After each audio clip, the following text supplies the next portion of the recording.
os soldados o levaram até o salão, chamado de Pretório. E lá todos eles se reuniram.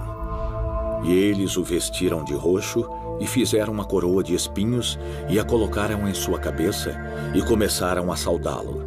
Salve, ó Rei dos Judeus!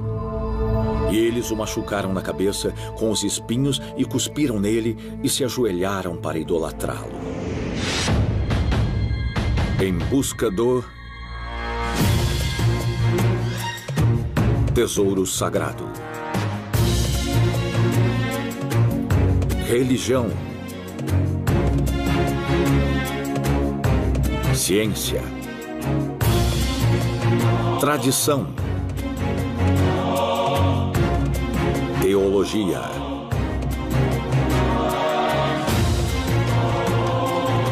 Tesouro sagrado. Em busca do tesouro sagrado.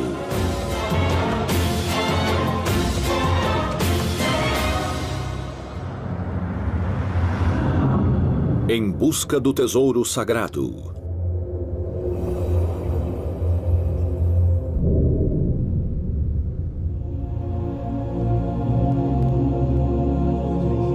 Para colocar Jesus para morrer, os altos padres disseram que ele estava alegando ser o rei dos judeus. Tanto Hérode quanto Pilatos tentaram fazer com que Jesus confessasse o crime pelo qual estava sendo punido.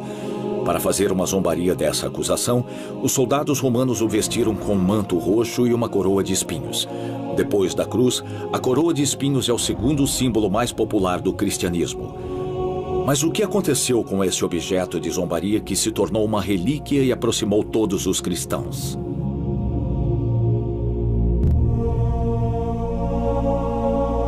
Paris, França. Noite em Paris. Com vista para o Sena, está uma catedral cuja lenda está intimamente relacionada com a história da cidade. Notre-Dame de Paris é provavelmente a catedral com a silhueta mais conhecida do mundo. Ela foi imortalizada por Victor Hugo, mas sua história é ainda mais impressionante do que a história que inspirou o famoso autor. Desde que sua construção começou em 1163, Notre-Dame de Paris sempre foi um local onde as pessoas se reuniram em períodos difíceis.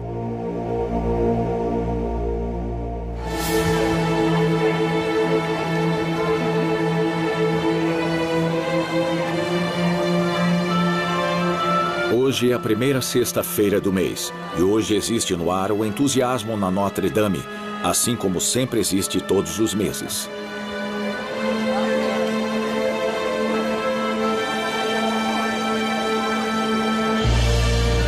Membros do clero colocam objetos religiosos no altar cuidadosamente. Logo, eles chegam com um lindo relicário de ouro decorado com pedras preciosas. Ele fora feito no século XIX por Placide Poussielgue-Roussin.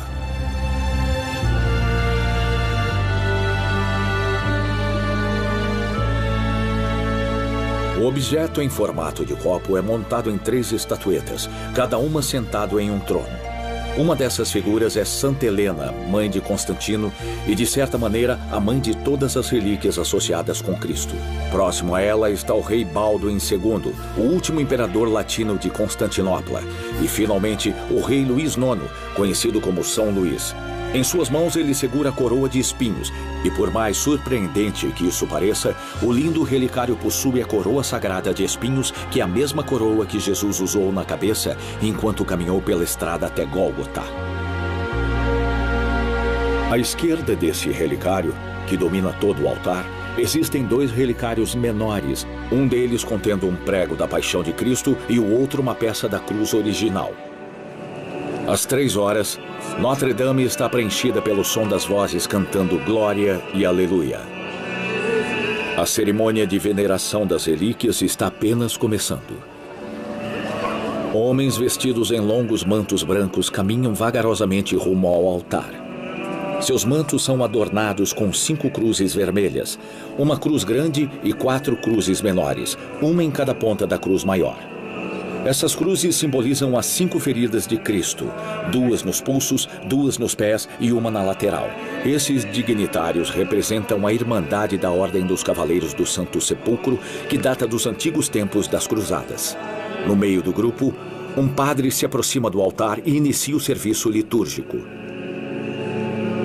Em meio à agitação da multidão que está reunida aqui hoje, pode-se sentir a energia fluindo conforme nos aproximamos a esse momento muito antecipado. Finalmente, um dos cavaleiros traz à frente uma almofada vermelha sobre a qual está localizada a coroa de espinhos. Em busca do tesouro sagrado. Em busca do tesouro sagrado. A coroa de espinhos é um círculo de ramos trançados juntos, sustentado por fios de ouro. Ela é preservada em uma proteção de cristal cilíndrica ricamente ornamentada. A proteção de cristal é, por sua vez, mantida em um relicário de bronze ornamentado com pedras preciosas. Essa notável exposição pode ser vista por visitantes na tesouraria de Notre Dame pelo preço de somente alguns euros. Quando as pessoas veem a coroa pela primeira vez, a maioria delas se impressiona pela falta de espinhos nela. Isso parece um tanto paradoxal, considerando o que é essa relíquia. De onde ela veio? Essa é a coroa real descrita nos evangelhos?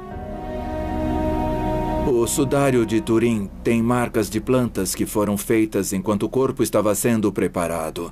E ele também tem marcas dos instrumentos da paixão de Cristo. Nós sabemos que era comum que esses objetos fossem colocados juntamente ao corpo. Também havia uma coroa. Essa pode ter sido a mesma coroa usada para zombar de Cristo, que não parece com uma coroa de espinhos. Não era necessariamente uma coroa de espinhos em sua cabeça, quando o cetro fora colocado em sua mão direita, quando ele fora vestido em um manto roxo. E enquanto eles diziam salve ao rei dos judeus para zombá-lo, pode ser que seja a mesma coroa. Os textos canônicos não fazem menção sobre o que aconteceu com os instrumentos da paixão. É possível que depois que Jesus morreu, os discípulos juntaram alguns dos objetos que podiam ser associados com a vida do Messias. As primeiras citações sobre a preservação da Sagrada Coroa de Espinhos datam do ano de 409. Naquele ano, São Paulinus, bispo de Nola, na França, mencionou ter visto a coroa de espinhos junto às relíquias mantidas pela Basílica em Monte Sião, em Jerusalém. Um século e meio mais tarde, Antônio, o mártir, também a viu à mostra para a veneração na Basílica de Sião.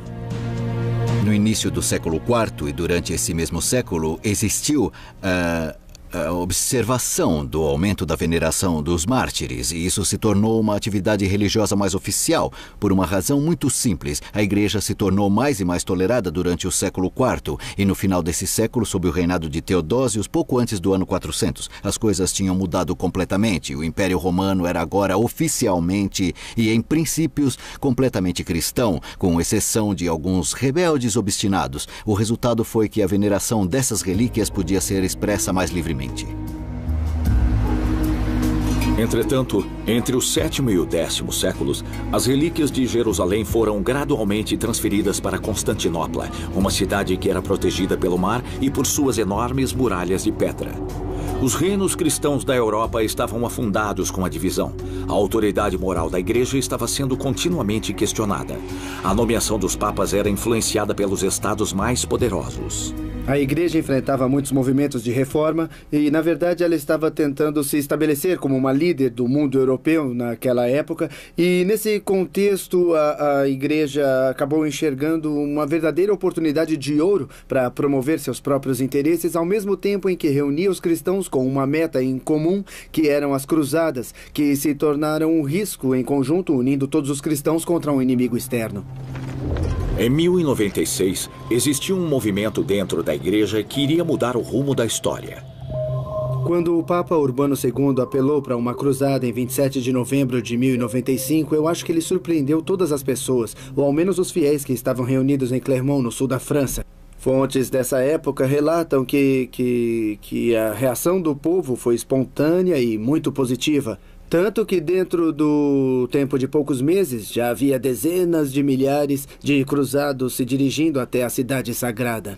A razão pela qual o pedido do Papa Urbano II foi tão bem aceito é por causa das crescentes tensões entre cristãos e muçulmanos acontecidas durante o século XI.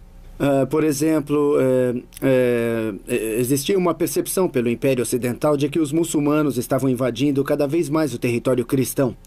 No final do século XI, os turcos já haviam conquistado aproximadamente metade do Império Bizantino. Então, a Igreja estava tirando vantagem da polêmica entre o Império Ocidental e os muçulmanos e obtendo lucro com isso. A primeira cruzada teve um enorme impacto, tanto para a Igreja quanto para os reinos cristãos. É preciso entender que a primeira cruzada foi um sucesso retumbante. Ela terminou com a tomada de Jerusalém em 1099 e resultou no estabelecimento dos estados latinos e dos estados cristãos no Oriente. E aqueles que tinham participado da cruzada, obviamente, obtiveram recompensas. Eles terminaram com alto prestígio, grande fortuna e também um sentimento de sucesso espiritual.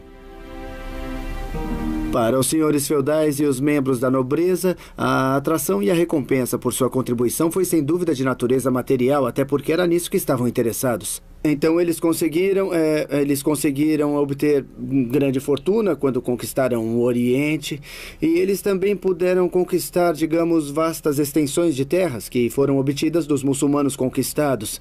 Para os camponeses, o povo comum, a atração e recompensas dessa cruzada foram sem dúvida de natureza espiritual. Obviamente, eles acreditavam que estavam realizando um serviço de Deus. Pensaram que estavam realizando um papel ativo na vontade divina. Eles também foram tomados pelo ato simbólico de poderem dizer isso, e desse momento em diante eles podiam rezar e chorar no mesmo local onde a religião fora iniciada e podiam andar pelo mesmo solo que Jesus Cristo havia andado antes deles, e eles tinham um maior e mais palpável acesso aos lugares e objetos associados à paixão, à vida, período e também à ressurreição de Jesus Cristo, através dessas relíquias. Todos esses fatores juntos resultaram em recompensas em muitos níveis e, logicamente, existia a Igreja que também obteve muito lucro com as cruzadas. Pelo fato da Igreja ter querido demonstrar seu papel como líder do Império Europeu por meio da cruzada, obviamente a Igreja saiu vencedora depois das cruzadas. Ela foi vista como triunfante depois da primeira cruzada. As cruzadas logo deram origem à criação de uma nova ordem religiosa, os Templários. Os Cavaleiros Templários começaram com um grupo de 9 homens liberados por Hugh de Pen, que em meados do século XII foi para Jerusalém. E cada vez mais estavam lá para guardar as rotas de peregrinação e manter os peregrinos seguros. A Ordem dos Cavaleiros Templários foi fundada por um veterano da Primeira Cruzada, um cavaleiro chamado Hugh de Pen e 8 de seus companheiros que sentiram a necessidade de se unirem e patrulharem as rotas de peregrinação até Jerusalém. Mas, com o tempo, os templários começaram a se focar mais no aspecto militar de sua função, até o momento em que se tornaram um exército permanente na Terra Santa dedicado a defender a Terra Santa e travar guerra contra os muçulmanos. Em busca do tesouro sagrado.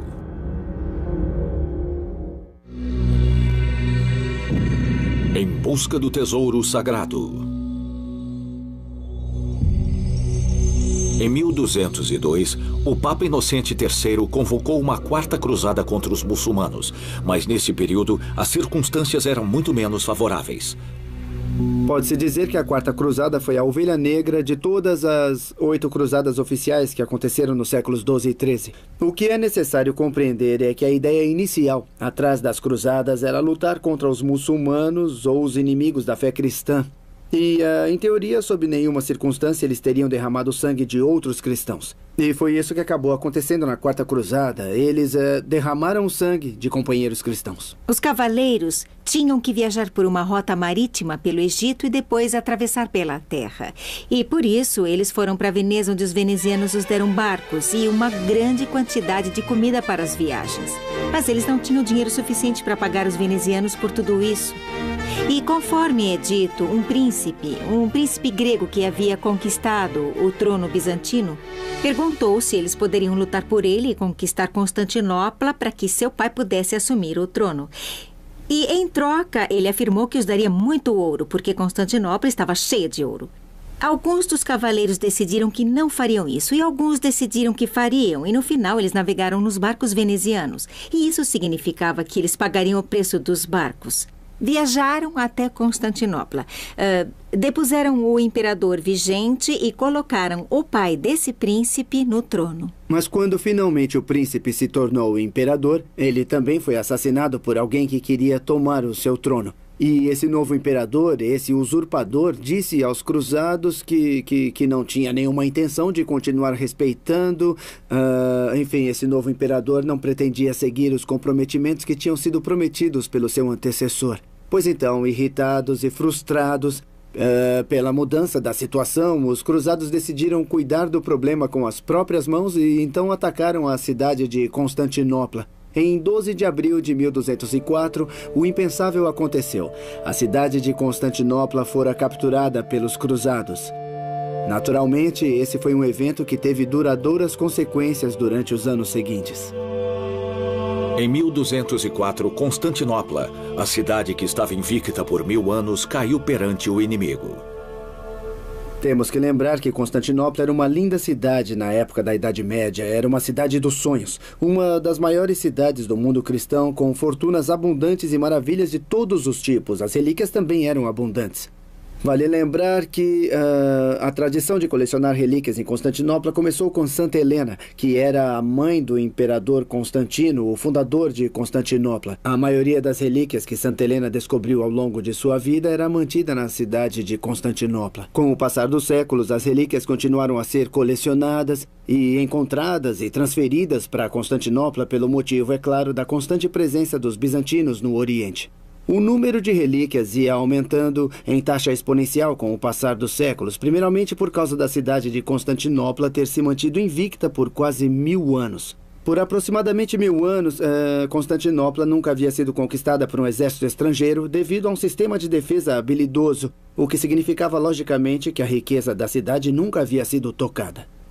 Quando os cruzados capturaram Constantinopla em 1204, eu acho que eles ficaram tão surpresos quanto os bizantinos. O inimaginável havia virado realidade. A surpresa de ambos os lados logo abriu caminho para a realidade da guerra. Escritores daquele período nos contam que atrocidades foram cometidas enquanto a cidade de Constantinopla sofria a pilhagem. Homens foram massacrados, mulheres estupradas. A cidade perdeu toda a riqueza e as igrejas foram profanadas. O que é ainda pior é que os cruzados profanaram as relíquias que encontraram dentro dos palácios imperiais e dentro das principais igrejas da cidade. O rico e poderoso exército, conhecido como os Templários, caiu muito no conceito dos seus aliados latinos.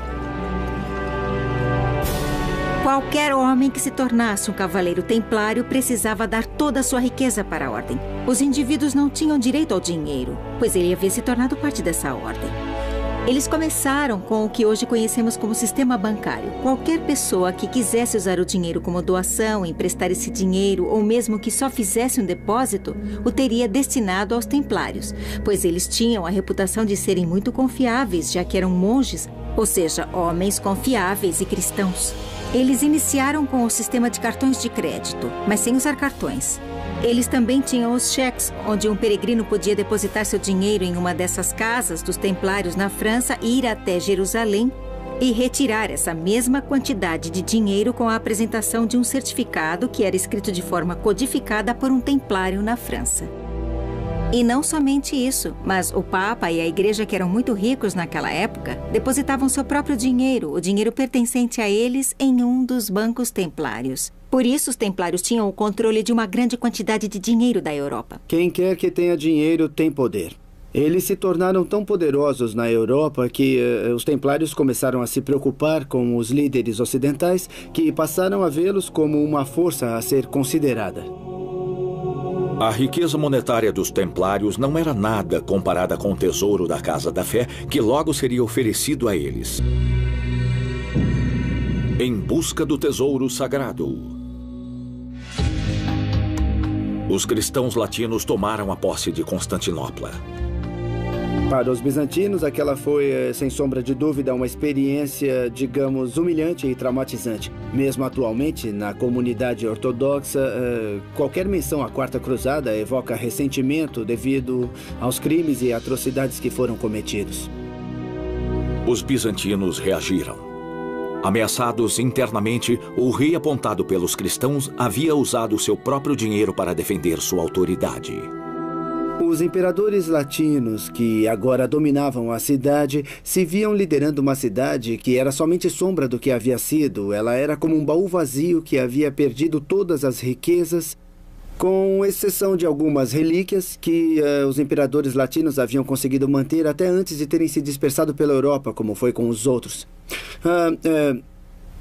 Antes dos bizantinos retomarem o poder de sua capital em 1261, um dos últimos imperadores da cidade de Constantinopla, chamado Balduin II, que precisou financiar guerras contra os bizantinos para tentar salvar seu império, decidiu emprestar dinheiro dos banqueiros venezianos. Ele pegou emprestada uma grande quantidade de dinheiro dos banqueiros venezianos para financiar sua luta contra os bizantinos.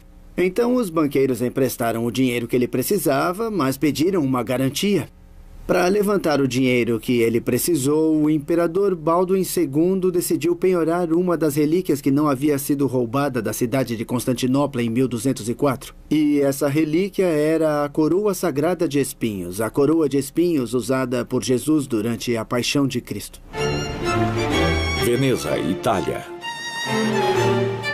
Veneza, lar do Doge, está localizada na lagoa veneziana que leva até o mar Adriático. Ela é uma das cidades mais visitadas na Europa e, na verdade, existem tantos turistas que às vezes é difícil andar ao lado dos canais ou pela famosa Praça San Marco. Não aconteceram muitas mudanças em Veneza desde a época das Cruzadas. Veneza, La Serenissima, era rica e poderosa. Do lado oposto ao Palácio do Duque, embaixadores e comerciantes acumularam fortunas na movimentada Praça San Marco.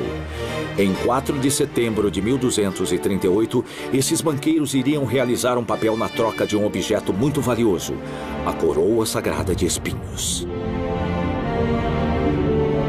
A coroa sagrada de espinhos foi então transferida da capela do palácio em Constantinopla para o palácio de Doge Enrico Dandolo, em Veneza. Mas a coroa não chegou sozinha. O rei Luís IX da França, conhecido como São Luís, decidiu que ele queria adquirir essa relíquia sagrada. Ele abordou o imperador Balduin II e os venezianos e os comunicou sobre seu interesse em comprar a relíquia por uma grande quantidade de dinheiro, que era equivalente a 13 mil peças de ouro. A quantia finalmente foi aceita e, em 1239, a coroa de espinhos foi levada para a cidade de Paris, onde foi anunciada em uma procissão liderada pelo rei, seguido de alguns membros da família real. Em 1239, o descalço São Luís colocou a coroa de espinhos na Notre-Dame. Atos de devoção pelos reis foram muito comuns durante a história. Nascido em 1214 em Poissy, Luís IX era o filho de Luís VIII, apelidado de Luís, o Leão e Blanche de Castela, um casal real muito devoto. São Luís foi provavelmente um dos maiores reis medievais franceses. Ele recebeu o título de santo por várias ações notáveis. Ele era de fato muito devoto e, por ele ter sido o que nós chamamos de um rei muito cristão, as relíquias eram de tremenda importância para ele. São Luís foi rei por muito tempo. Reinou por uns 44 anos, de 1226 a 1270. E com o passar dos anos de seu reinado, ele adquiriu uma obsessão por atingir a purificação da alma, realizando atos de piedade e vindo a se provar o maior soberano cristão por excelência. Para conquistar isso, São Luís começou a realizar vários atos de devoção. Por exemplo, todos os domingos, São Luís saía pelas ruas de Paris para lavar os pés dos leprosos. Aquilo, sem a menor sombra de dúvida, era um ato de incrível devoção naquela época. Ele liderou 2 cruzadas, que hoje são conhecidas como a 7ª Cruzada e a 8ª Cruzada. Outro ato de devoção foi quando São Luís começou a comprar as relíquias sagradas. Ele adquiriu muitas relíquias, e isso era considerado um ato de tremenda devoção naquele tempo. O rei Luís IX também era um construtor. Ele gostava de visitar os canteiros de obras e conversar com os trabalhadores.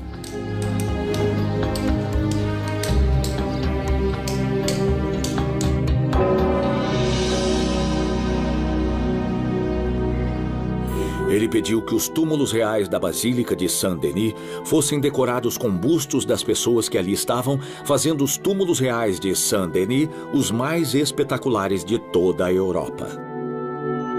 Em 1248, ele consagrou a Sainte-Chapelle, em Paris. Essa igreja se tornou uma espécie de relicário, um armazém dedicado unicamente para essa relíquia e, claro, para outras relíquias que ele colecionou com o passar dos anos. A igreja se tornou conhecida como a Capela Sagrada, por isso o nome Sainte-Chapelle. Ela foi construída em Île de la Cité, em Paris, não muito distante da Catedral de Notre-Dame. A coroa de espinhos permaneceu em Sainte-Chapelle até a Revolução Francesa. As relíquias adquiridas por São Luís ficaram na Sainte-Chapelle trancadas em um local conhecido como Grand Chaise, que fica elevado em uma plataforma sobre o altar em um enorme relicário de vidro que de tempos em tempos era aberto para exibir o seu conteúdo até a Revolução Francesa.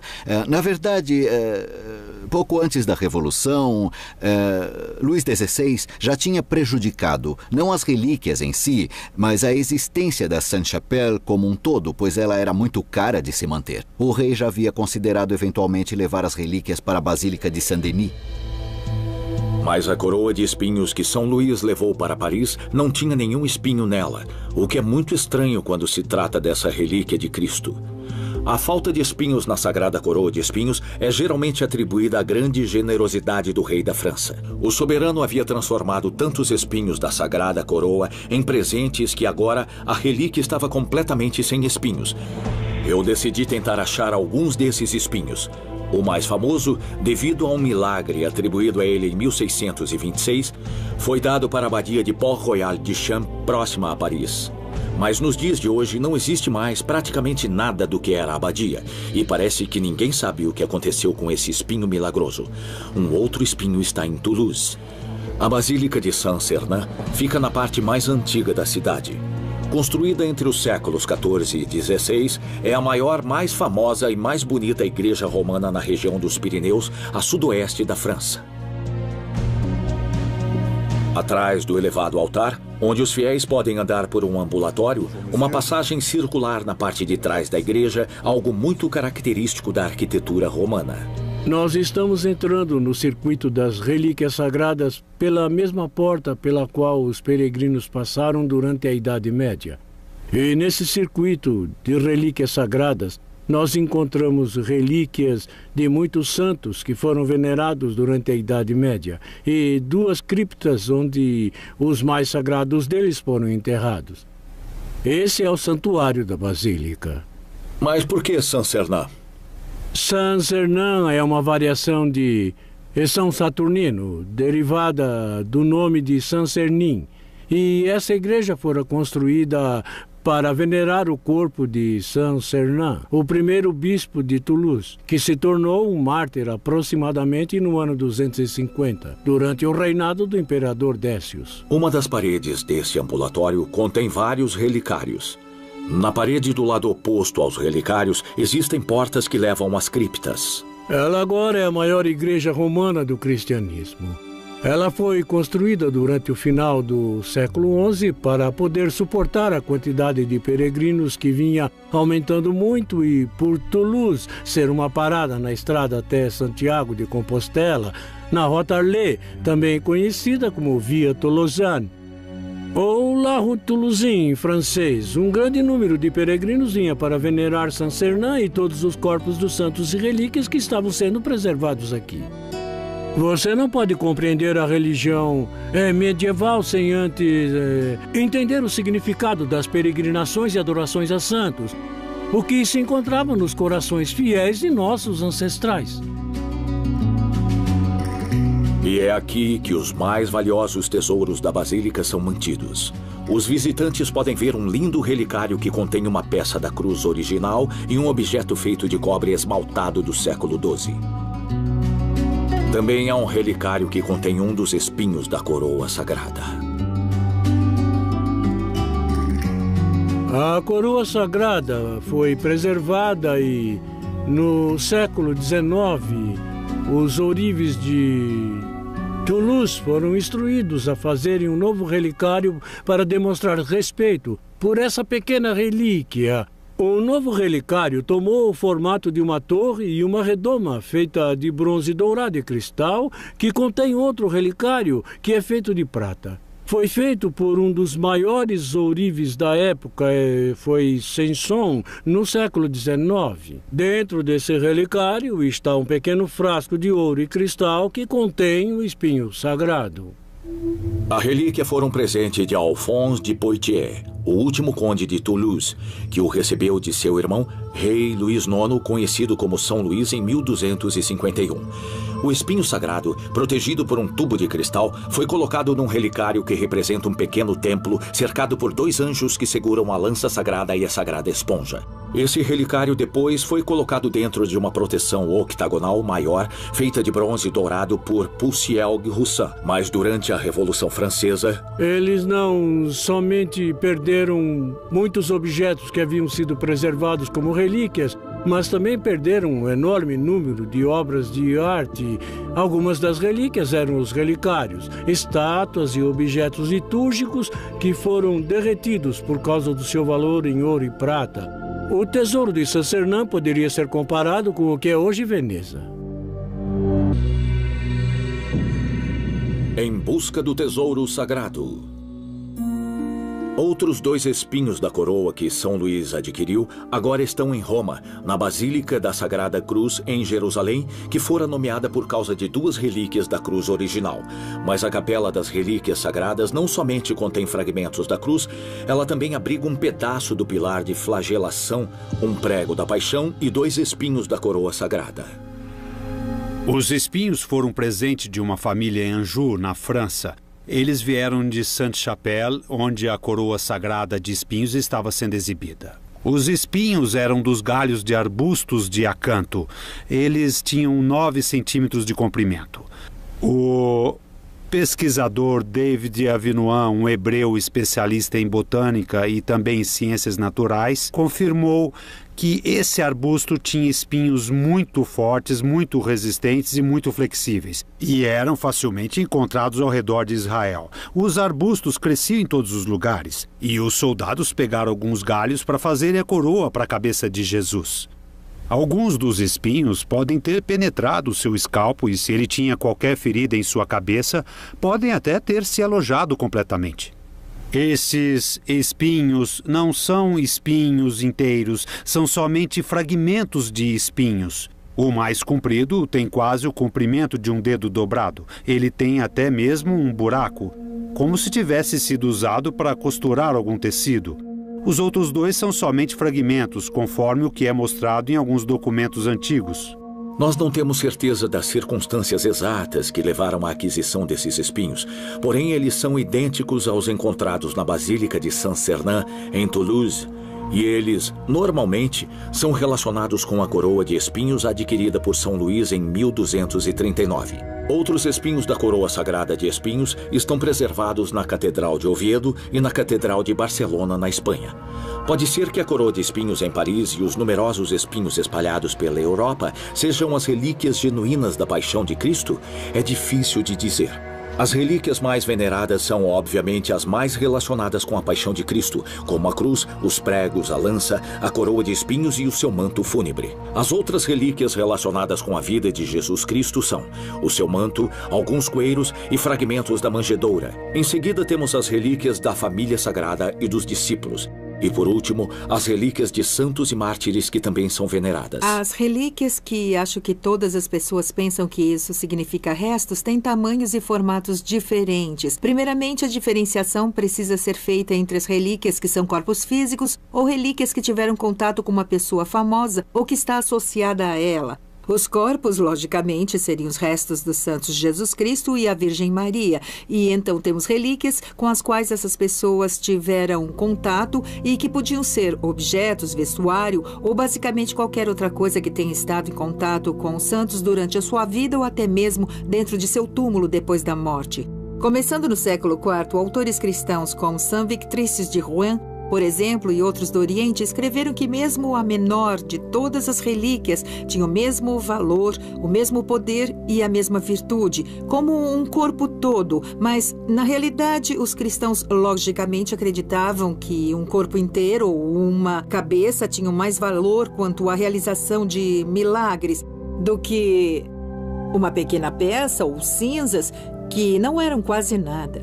Durante a Idade Média, o fervor religioso da veneração das relíquias aumentava conforme o grau de importância delas. Os maiores pontos de peregrinação foram identificados conforme a importância das relíquias que se encontravam neles. Uma igreja ou abadia somente precisavam adquirir alguma relíquia para atrair os peregrinos até suas portas. E atrair peregrinos significava atrair oferendas.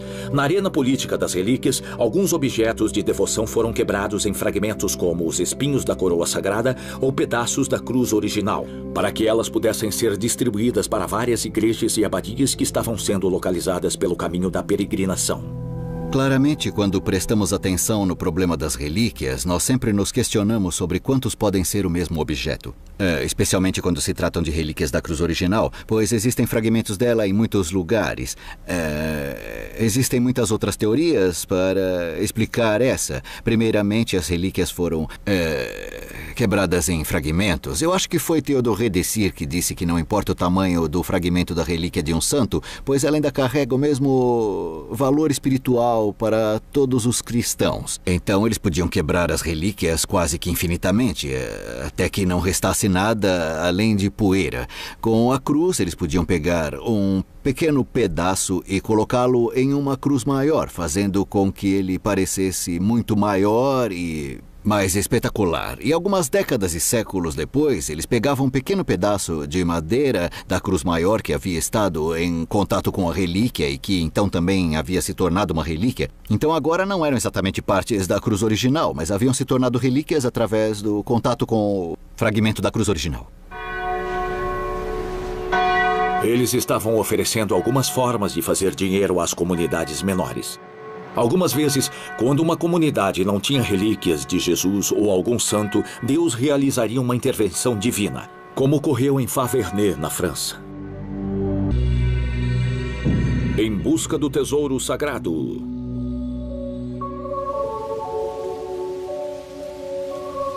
A noroeste da cidade de Vesoul, no departamento de Haute-Saône, encontra-se a comunidade de Favernet. Uma epidemia de bruxaria se espalhou pela região durante o século XVII. Registros oficiais datando de 1606 a 1636 indicam que houveram pelo menos 68 julgamentos.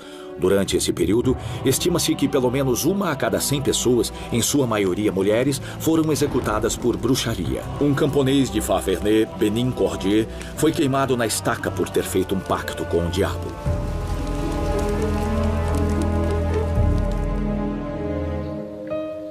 No coração da comunidade, que tem uma população de aproximadamente 1000 pessoas, fica a Abadia Favernet. Suas origens já foram perdidas nos anais da história. Foi dentro dessas paredes que o milagre eucarístico aconteceu. Em 1608, a vida religiosa da abadia não era tão vibrante quanto fora no passado. Agora só haviam 6 monges e 2 novatos, um dos quais era o irmão Antoine Udelot, que só tinha 15 anos. Era dia 24 de maio, na noite antes de Pentecostes, e os sacristãos haviam preparado a abadia beneditina para o banquete de Pentecoste que eles já repetiam há 4 anos. Para iluminar o ambiente, ele colocou 2 lamparinas de óleo seguradas por candelabros na ponta do altar. Algumas horas depois, durante as vésperas, um ostensório de prata contendo 2 hóstias fora colocado dentro do tabernáculo. A abadia pegou fogo no meio da noite. A mesa que serviu como altar se incendiou e o tabernáculo fora devorado pelas chamas. Quando correram até a abadia, os monges andaram pela fumaça procurando pelo ostensório, mas não o acharam. De repente, o jovem Udelot gritou: "Lá está ele!" E o garoto estava apontando para o ostensório que estava suspenso a 2,5 metros acima do chão, sem nenhum tipo de apoio. Os monges ficaram surpresos. Para poder declarar isso oficialmente como um milagre, o frade de Vesoul foi chamado e o arcebispo de Besançon foi notificado. Os aldeões de Favernet e das cidades vizinhas se arrebanharam até a igreja para verem o milagre e rezarem. Ele continuou flutuando durante a segunda-feira inteira. Na terça-feira, dia 27 de maio, aqueles que estavam na missa viram o ostensório que estava flutuando a 2,5 metros do chão gentilmente se inclinar e vagarosamente descer até o altar que havia sido montado para repor o que fora queimado. O milagre durou 33 horas. Em uma noite, Faverney conseguiu não uma, mas 2 relíquias. As 2 hóstias um pouco escurecidas e salvas das chamas pela graça de Deus. O milagre gerou inveja nas outras cidades. Em Dole, a capital do condado, o prefeito da cidade, Jean-Baptiste Alix, pediu ao novo abade de Faverney, Alphonse Doremier, que lhes desse as hóstias. Alix sugeriu que as hóstias ficariam mais seguras na cidade fortificada de Dole do que na pequena vila de Faverney, que era fracamente defendida e exposta a brigas com protestantes. Os arquiduques enviaram uma carta para a abadia de Faverney, suplicando para que eles entregassem as 2 hóstias às autoridades de Dole. Mas durante a Revolução Francesa, o prefeito de Dole, um homem chamado Marchand, fez o impensável durante uma bebedeira. Ele engoliu a hóstia.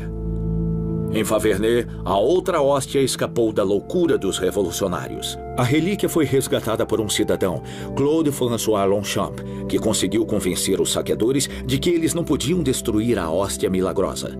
Hoje em dia, a Sagrada Hóstia de Faverney está em exibição em todas as segundas de Pentecoste em lembrança aos misteriosos eventos que marcaram a história dessa pequena cidade em Haute-Saône.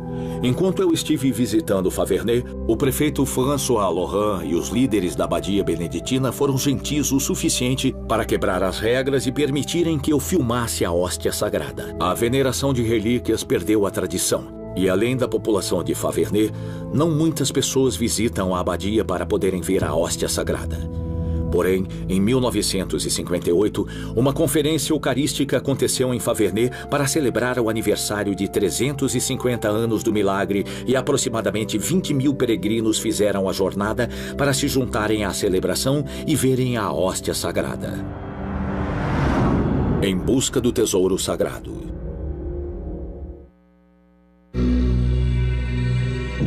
Em busca do tesouro sagrado.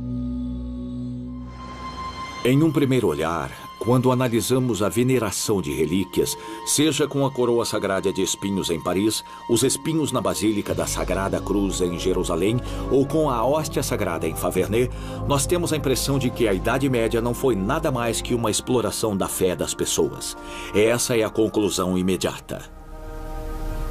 Existe um elemento que é muito importante, muito particular à teologia cristã. A escola de pensamentos cristãos é centrada pela ressurreição dos corpos. Carne e matéria, que são deixadas de lado pelas filosofias orientais, neste caso, têm um papel importante na religião cristã. E é por isso que os cristãos tentam conservar os restos dos corpos e os ossos, em particular, daqueles indivíduos que acreditam ser intermediadores de Deus, pois eles foram a prova viva dos ensinamentos de Cristo, de uma maneira heróica. E esses cristãos, em sua devoção, foi essa uma devoção somente durante as missas? Eu acredito que não, pois grandes e sábios homens e grandes reis tinham interesse nas relíquias, e eles canalizaram toda a sua espiritualidade e toda a sua devoção na veneração dessas relíquias. Logicamente, esse era um caminho até Deus e até Cristo, ou seja, pelo uso das partes que pertenceram às pessoas que eles consideravam como santos. O fervor que guiou os peregrinos na estrada até as relíquias também foi fonte de inspiração para as maiores obras de arte do mundo ocidental. O fervor religioso sempre foi uma das forças mais poderosas por trás da arte em todas as suas formas. Pelas estradas até as relíquias, eu visitei igrejas, basílicas e catedrais, todas ricamente decoradas para poderem ser dignas de armazenarem a coroa de espinhos usada por Jesus Cristo ou um fragmento da cruz original.